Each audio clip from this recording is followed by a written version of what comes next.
Parada o Heroes Welcome ng ating Golden Boy na si Carlos Yolo ay pinagbantaan.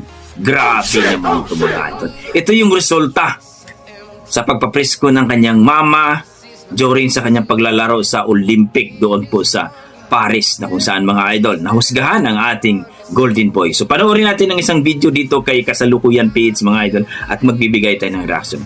Let's go mga idol. Nagkaroon ng matinding reaksyon mula sa ilang netizens kaugnay sa inihandang Heroes Welcome para kay Carlos Yulo, ang two-time Olympic gold medalist. Ayon sa mga kritiko, hindi raw nararapat na bigyan ng ganitong uri ng parangal ang isang tao na umano'y walang pagpapahalaga sa sariling pamilya, lalo na sa kanyang ina.